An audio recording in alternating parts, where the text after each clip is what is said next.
Good evening. I'd like to call the Hillsborough County Board of County Commissioners public meeting for the budget to order.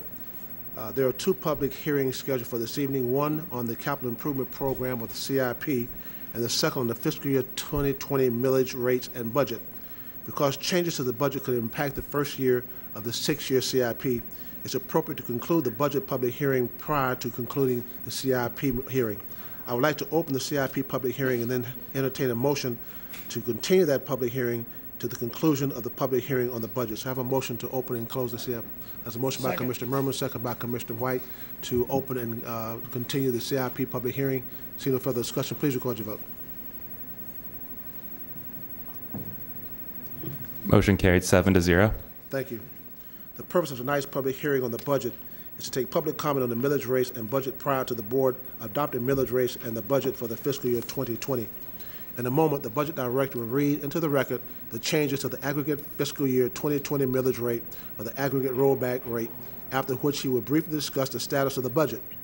At that time, we will take public comment. At the conclusion of the public comment, the board will discuss any final changes to the millage or the budget. If necessary, there will be a short break while the impact of any final changes is calculated.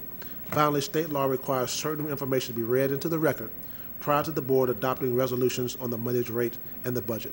Mr. Brickey. Thank you, Mr. Chairman. Good evening, Commissioners. Kevin Brickey, Management and Budget Director. The calculated change in the millage represents a 5.75% increase from the aggregate rollback rate. State law requires that we also describe the reason for the increase over the rollback rate. The budget under consideration tonight reflects, in part, normal inflationary increases in the cost of doing business. It also reflects the need to provide local government services to a growing population, which includes ongoing funding for transportation and increased funding for affordable housing, statutory and contractual commitments, performance pay and union contracts, the sheriff's office, and certain other county needs. I have a short PowerPoint. Commissioners, the budget the board will adopt tonight reflects the tentative budget approved last week as amended by updates and corrections that have been made. The FY20 budget is balanced. Additionally, the county continues to maintain its general obligation AAA bond rating from all three major rating agencies. The budget you will vote on tonight reflects investments that are consistent with your strategic focus. The next three slides that we'll look at reflects the slides you saw last week on the tentative budget and includes, with the FY20 budget, providing funding for the following: $10 million of additional funding for affordable housing, ongoing funding for transportation, $39 million in new funding for constitutional officers, funding necessary to replace old commitment and technology, funding to properly maintain the county's infrastructure assets, and funding to increase employee compensation. Additionally, the budget tonight also includes the funding decisions the board took at yesterday's regular board meeting regarding usages of the BP oil spill funds, so we have incorporated those. Regarding the flag list, we believe that we can cover all the current flagged items and a few additional carry forward items without the need to use general fund reserves. We can do this by using construction fund reserves, some impact fees, a small amount of half-cent sales tax reserves, and an increased estimate of general fund balance.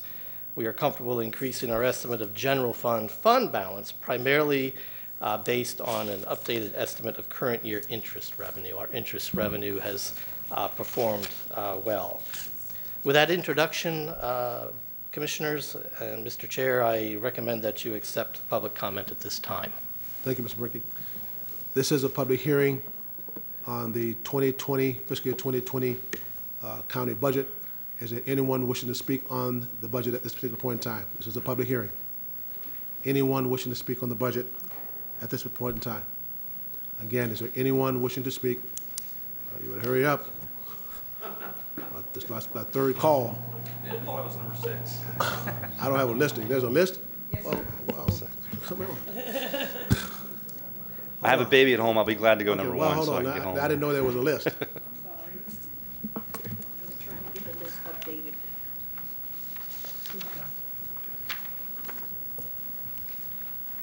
And this is on the budget, okay. All right.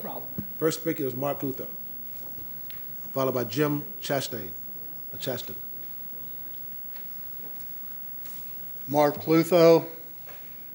For budget hearings, a list is not required.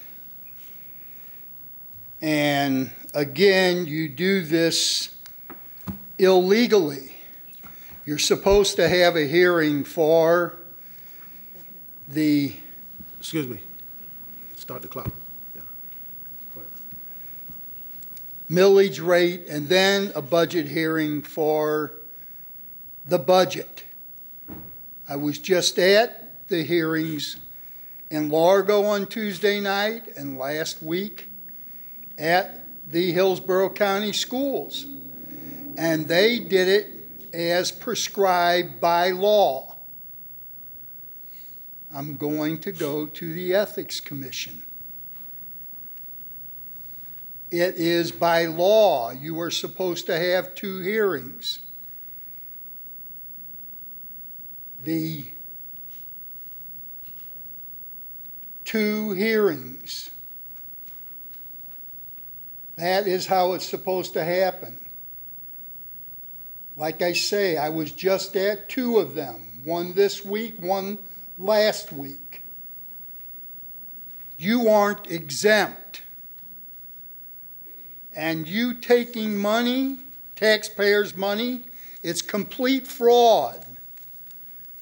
You know, how many years, or should I say decades, have I been saying something about the lighting in the bathroom?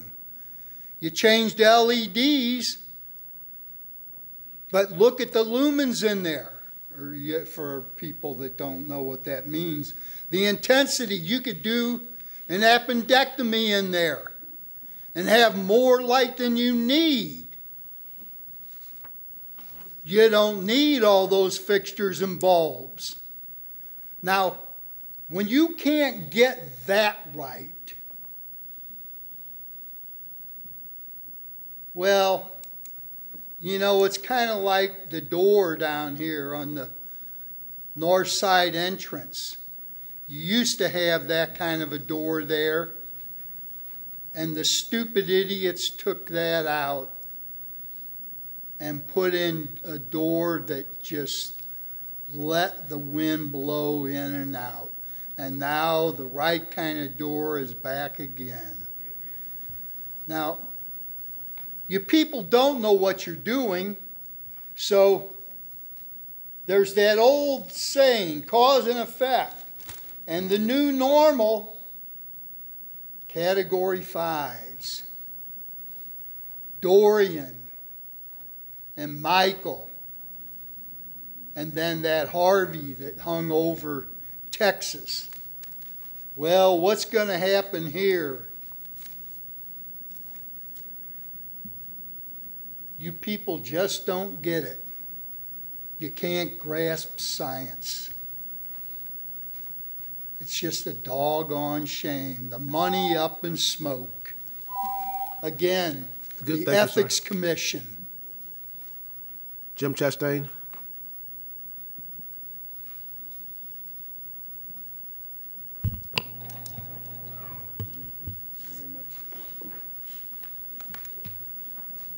Hello, my name is Jim Chastain. I'm a battalion chief with Hillsborough County Fire Rescue. I've been employed for 36 years with the county. I'll let each person introduce herself. We're representing as a group for this event. I'm Jason Thomas. I'm a captain with Hillsborough County Fire Rescue. I'm Taylor Garrett. I'm a paramedic with Hillsborough County Fire Rescue. I'm Josh Catini. I'm a firefighter for Hillsborough County Fire Rescue. First of all, I'd like to thank you all for your support of Fire Rescue and for allowing us this opportunity to inform you on some issues that we feel are putting our citizens at risk. We've experienced massive growth in our county for over 10 years now, but we really haven't increased our service levels to keep up with the demand. The population of Hillsborough County is now at 1.4 million, making our county the 4th largest in the state and the most populous in the state outside the Metro-Dade or Miami-Dade area. NFPA recommends the ratio of 1 ambulance for every 30,000 personnel or citizens. We currently operate 30 ambulances, which equates to 1 ambulance for every 46,660 personnel, puts us way above what we should have. If you would, please imagine 2 of my personnel walking into Tampa Stadium with their first aid kit, and that's basically what they're up against. Jacksonville, by comparison, is the 6th largest in this population with 895,000 citizens, but they have 49 rescues on the street, which gives them a ratio of 1 ambulance for every 14,000 personnel, which is about right. I would ask you to please support our proposed budget and to allow us to continue to protect and serve the citizens of this county by approving that budget so we can build some stations and get more ambulances and fire engines on the street. I appreciate that, and thank you for letting us speak to you. Thank you. Thank you. Bill Barrett.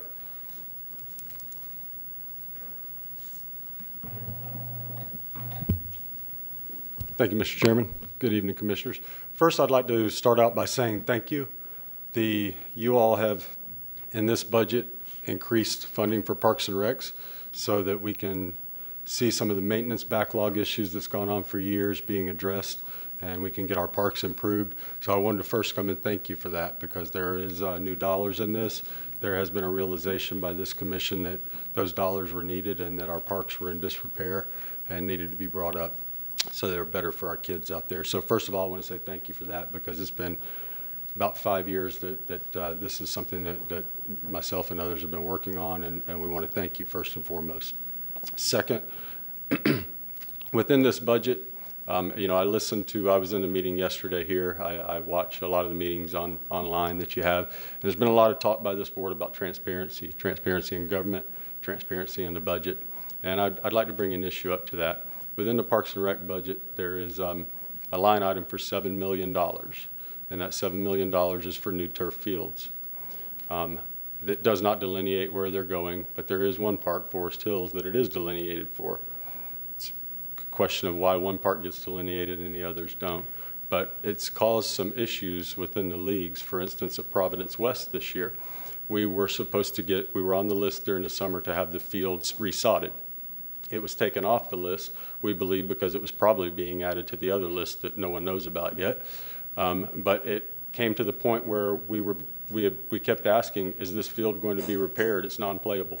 We ended up, the county came out and Parks and Rec put a Band-Aid on it, but we lost 3 weeks worth of games because of that.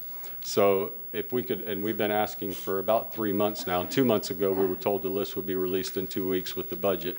And here we are at the final budget meeting, and it still has a $7 million line item, and we don't know where it's going. So it would be great if like Forest Hills, those other projects could be put in the budget and delineated out so that the leagues could start planning on their next moves to, if we have to find another place to play for a little while, if a field's not going to be fixed like Providence was, we can make other arrangements for them to move.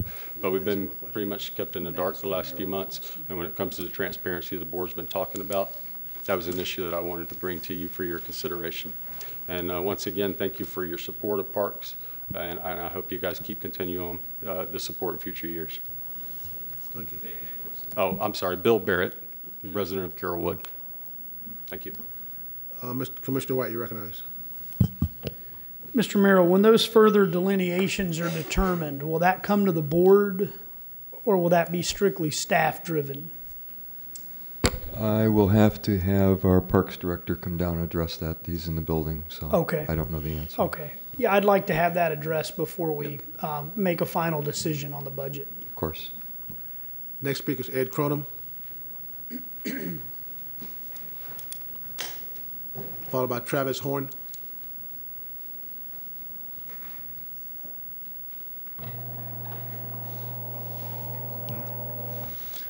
Good evening, Commissioners.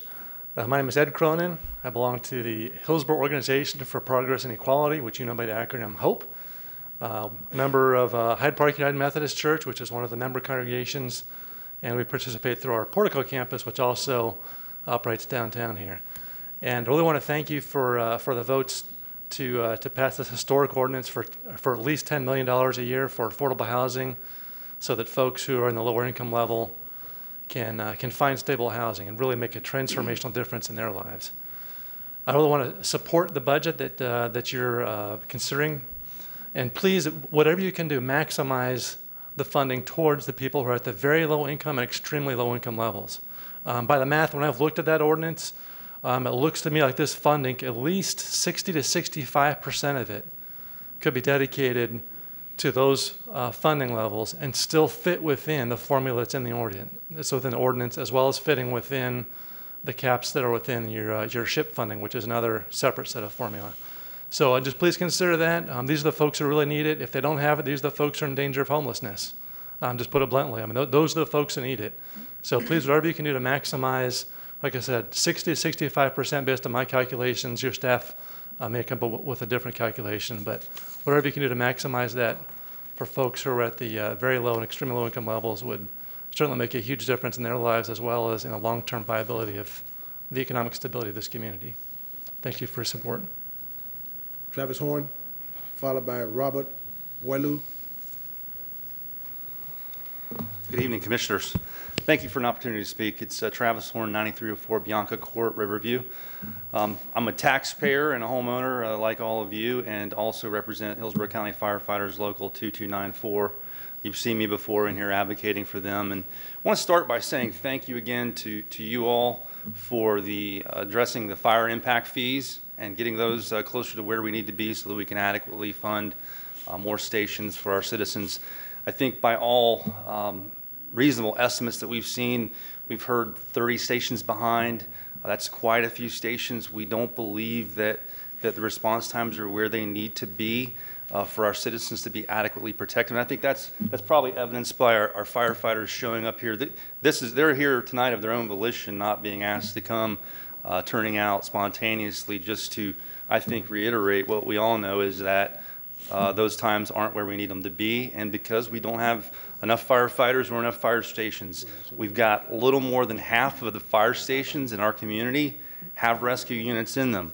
When I speak to citizens, they think that there's a rescue unit in the fire station down the road, but in fact, that's not always the case. So I want to just be here tonight to kind of sound that clarion call, and thank you again. Again, I know it's almost a 500-page budget. I've tried to wade through it.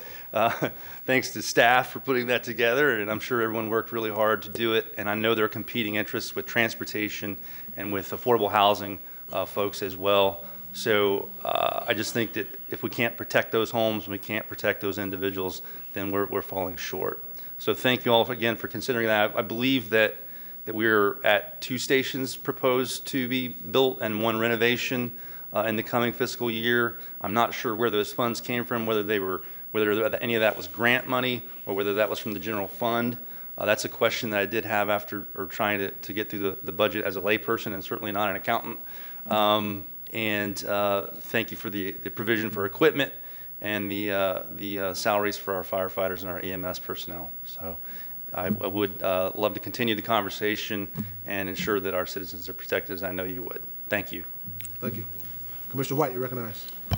Thank you. So I just want to thank those firefighters that have come out this evening. I think I see the union president back there, Mr. Ryan, and you have a great spokesperson in Travis Horn. And, you know, I think he's hit the nail on the head that we're taking steps in the right direction to do bigger and better things for our fire rescue department. And he mentioned things like a couple of new stations, a renovation, salary increases, equipment. And Mr. Merrill, sounds like he really hit the major highlights on you know, those steps that we're taking, in my opinion, in the right direction.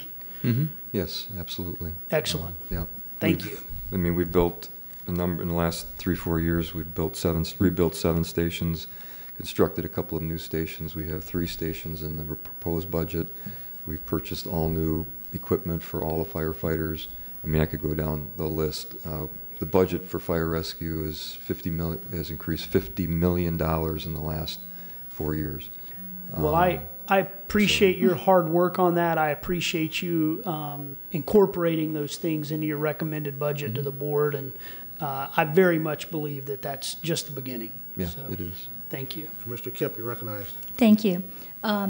I'd like to also thank the firefighters, and I'm just wondering if we can answer the question that he just asked. One, I'd just like to know this year how much we had in impact fees, how much we would anticipate next year due to the increase in impact fees. I'm just talking about fire rescue because it was incredibly low, as I remember. And so then are the two stations and the renovation, they've got to be paid out of general fund, I assume, correct? The two stations and the replacement station were part of the bond issue that you approved over the summer and amended the CIP to include them. So they were in the CIP, not out of the general, or I'm sorry, they were out of general fund revenue. Yes, the debt service comes out of general type revenue, yes. And do we have the impact fees? Can you find that real fast? I thought it was something incredibly unbearably low, like for the whole year, like $245,000 or something, if I remember, when I was looking. And I wondered what we could anticipate next year. We'll look up that for you. Yes. Thanks. That would be good to have. Robert Boileau, followed by Gerald White.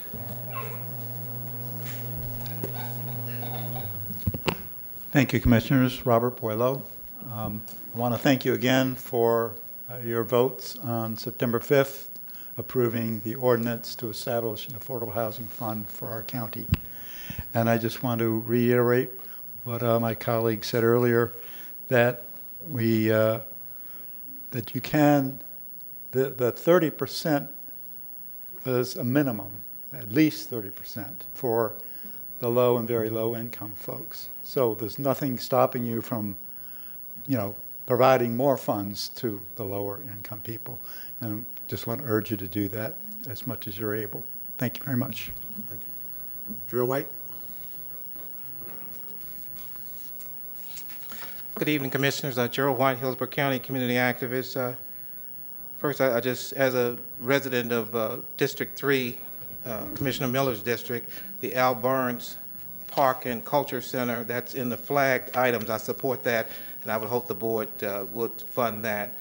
Also, to the majority that are women on the commission, I noticed there's a flagged item related to the status of women. And one of the things that I was hoping for as a citizen that there was going to be this great study or a comprehensive study of the state of women and girls in Hillsborough County, mothers, homeowners, women. If you look at the history of our nation over the last several years, we've had a female nominee for president. We have prominent female that's Attorney General of the state of Florida. We have a female that's the mayor of the city of Tampa, and our own commission is the majority women.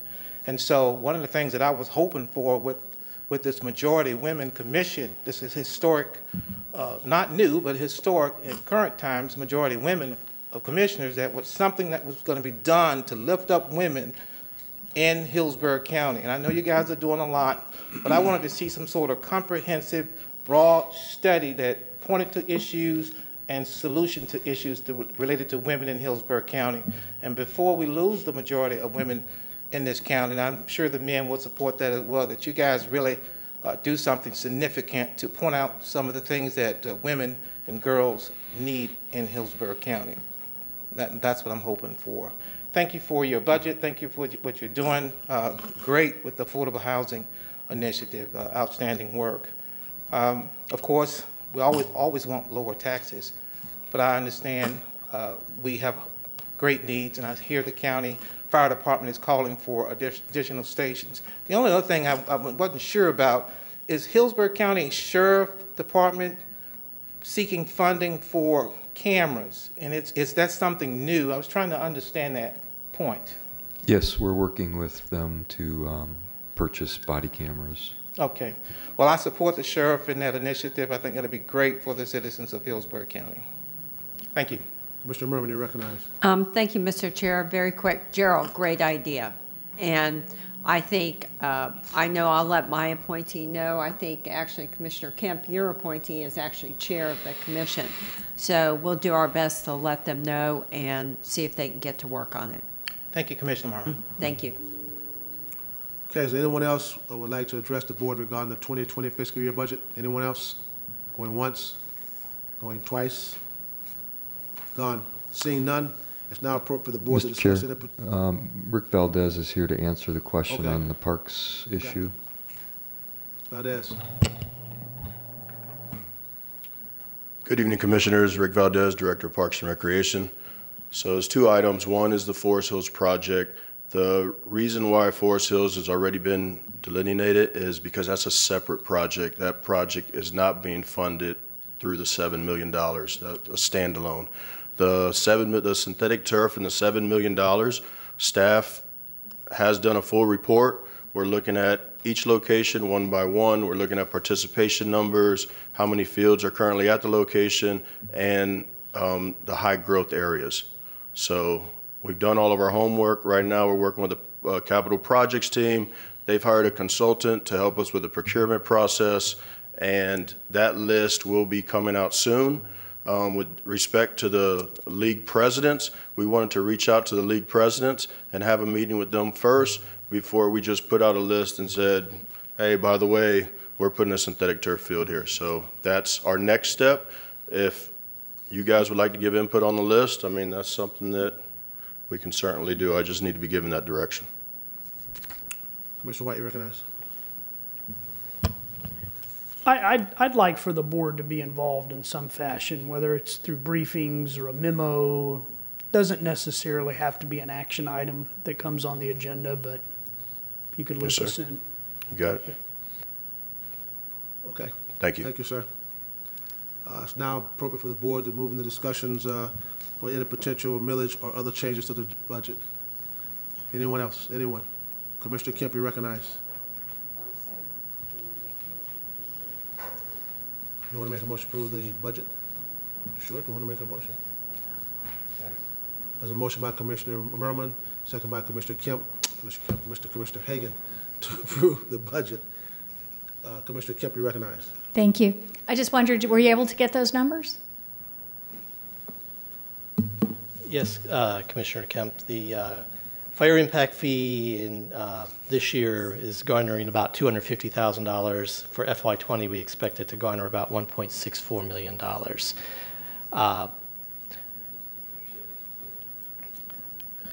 Good. Yes. I thought it was about $250,000 from my memory, and I was shocked by how low it was. Obviously, if we're putting in 2 stations and renovating 1, and we're getting $250,000, which is what it has been for the last many years, something very, very minor like that. We're obviously not even paying, I mean, the big cost is operations, but we're not even paying the cost of the capital cost. It was like ridiculously low. So anyway, thank you very much. You're welcome. Commissioner Merman, the first thing we must do is approve the millage rate. Actually, the first thing is approve the flag list. So, it wasn't the budget, it's a motion to approve the flag list. Okay. Yeah. Is there a second to approve the motion by Commissioner Merman, second by Commissioner Hagan to approve the flag list? Is there any discussion on approve the flag list? Any discussion? Seeing none, please record your vote.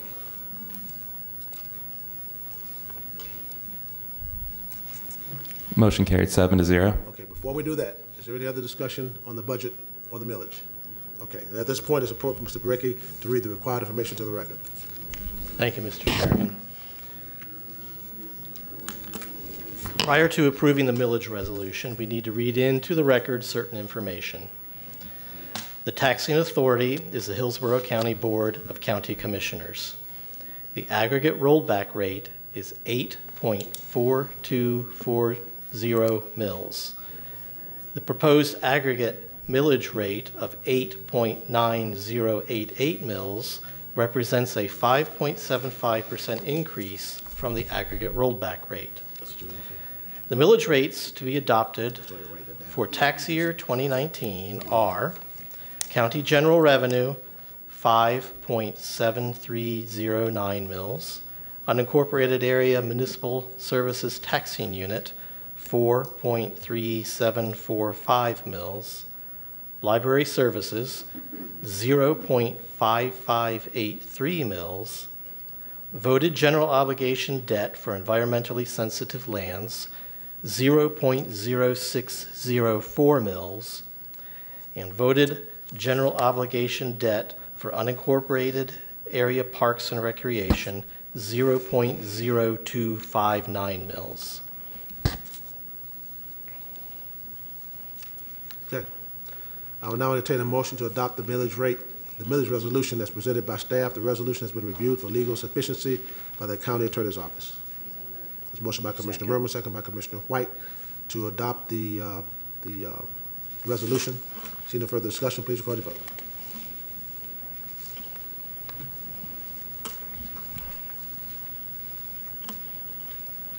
Motion carried 7-0. I will now entertain a motion to adopt the budget resolution as presented by staff. The resolution has been reviewed for legal sufficiency by the county attorney's office. Motion by Commissioner Merman, second by Commissioner Hagan.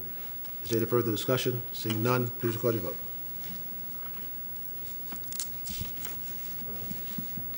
Motion carried 7-0. This concludes the public hearing. We'll now move back to the reopen the CIP public hearings. Any objection to opening the reopening the CIP public hearing? There seeing no objection. We will now reopen the CIP public hearing. The purpose of tonight's public hearing is to take public comment on the proposed fiscal year 2020 to fiscal year 2025 capital improvement program prior to budget adoption. The Director of Budget Management and Budget will present an overview for the proposed capital improvement program. Thank you, Mr. Chairman. Commissioners, the Capital Improvement Program is a 6-year program from FY20 through FY25 and totals $1.72 billion. The CIP includes the next 6 years of the $812 million transportation plan, as well as other previously approved transportation projects. The revenue from the 1% transportation sales surtax is included in the budget and is set aside in reserves. The Hillsborough County 2020 project plan for the transportation sales surtax was approved by the board at its September 18th regular meeting. The plan will be delivered to the Independent Oversight Committee for certification in accordance with the charter amendment. Potential new projects in the 2020 plan are not currently included in the CIP, but will be incorporated in the CIP at the appropriate time by resolution amending the CIP. Similarly, the recently approved increase in stormwater fees is included in the FY20 budget, and those additional funds are in reserve. A plan for those funds will be brought to the board, and new projects will be added to the CIP by resolution amending the CIP.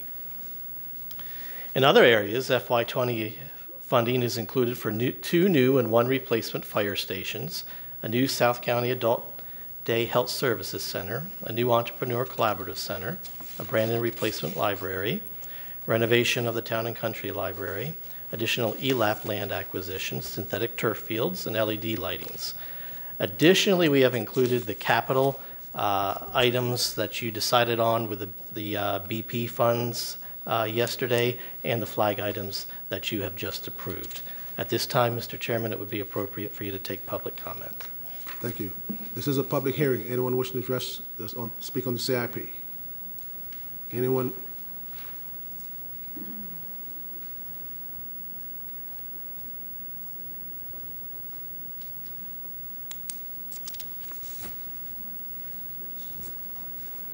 Mark Lutho.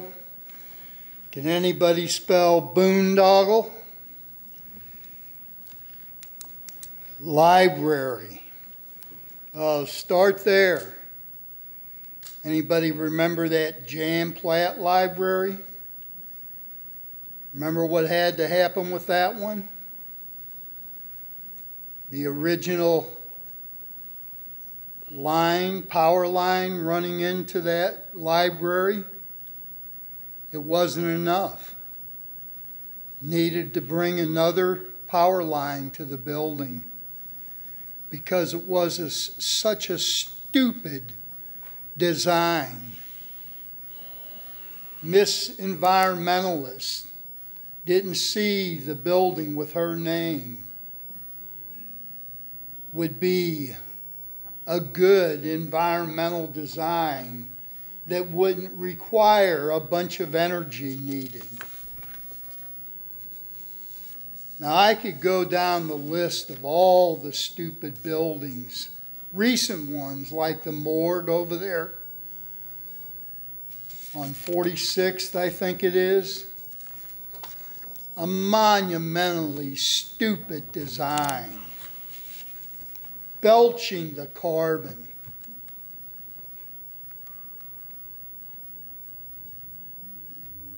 And you just keep ignoring the science of high-performance passive solar design. And you know, what we get are headlines like that one about the new normal, the Category 5 hurricanes, and this one today in the USA Today.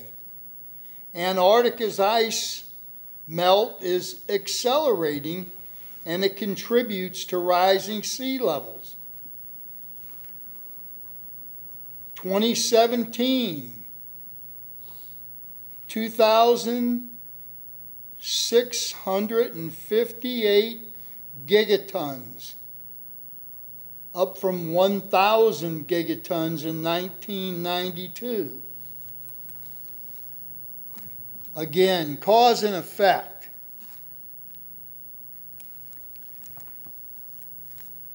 You just don't really have any business doing this kind of stuff. What did Winston Churchill say in 1960? We shape our buildings thereafter, they shape us.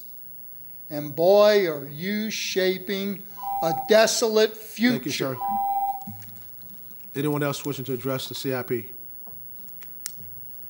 Anyone else? Okay, and moving the board discussion on the CIP, if any changes, anything on the CIP, any board discussion? Seeing no board discussion, I will entertain a motion to adopt the capital improvement program resolution as presented by the staff. The resolution has been reviewed for legal sufficiency by the county attorney's office. Motion by Commissioner Merman, second by Commissioner Hagan. Seeing no further discussion, please record your vote.